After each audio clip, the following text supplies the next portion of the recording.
শীতে পিঠে হবে না তা কি করে হয়? শীত মানেই পিঠাপুলির উৎসব।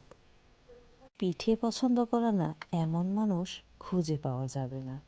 আমরা কম বেশি সবাই পিঠা অনেক পছন্দ করি। কেউ ঝাল পিঠা পছন্দ করে, কেউ মিষ্টি পিঠা, কেউ আবার নোনা পিঠা। হ্যালো এভরিওয়ান, আসসালামু আলাইকুম। Welcome to my another video. আজকে আমরা তৈরি করব পারফেক্ট চিতই পিঠা। তো সেজন্য আমরা নিয়ে নিচ্ছি পরিমাণ মতো। যেহেতু এখানে ভিজা চাউলের গুঁড়োটা ব্যবহার করা হচ্ছে, তাই আমরা কুসুম গরম পানিটা নেব।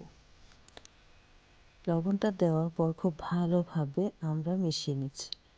কুসুম গরম পানি নিচ্ছি, পানিটা এমন গরম হবে যেটা আমি হাত দিয়ে ধরতে পারবো। এখন আমি একটা ডো করে নেব, খুব ভালো করে মিশিয়ে আমি ডো ব্যাটার তৈরি করব। তো দেখতেই পাচ্ছেন আমার ব্যাটারটা কতটা পারফেক্ট হয়েছে এবং পাতলাও হয়নি, ঘনও হয়নি।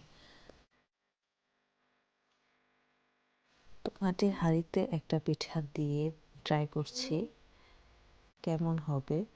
তো দেখলাম যে শুরুতেই ছিদ্র ছিদ্র হয়ে গিয়েছে আর বুদবুদও উঠছে, মনে হচ্ছে পিঠাটা ভালোই হবে। যে আলহামদুলিল্লাহ ভালোই হয়েছে পিঠা। দেখতেই পাচ্ছেন কতটা ছিদ্র ছিদ্র হয়ে ফুলকো একটা পিঠা হয়েছে। বেশি এক্সাইটেড হতে গিয়ে পিঠাটা না হওয়ার আগেই আমি তুলে ফেলতে গিয়েছিলাম। তো পরবর্তীতে দেখেন কি একটা অবস্থা হয়েছে। বাকি পিঠাগুলো সবগুলো ফুলকো ফুলকো হয়েছিল। আমার শ্বশুর খেয়ে অনেক প্রশংসা করেছে, পিঠাগুলো অনেক মজা। তো যেহেতু আমরা দুধ চিতই পিঠা তৈরি করবো, সেই জন্য আমরা খেজুরের গুড়টাকে ভেঙে জাল করে নিচ্ছি, সাথে দুধগুলো জাল করে নিচ্ছি।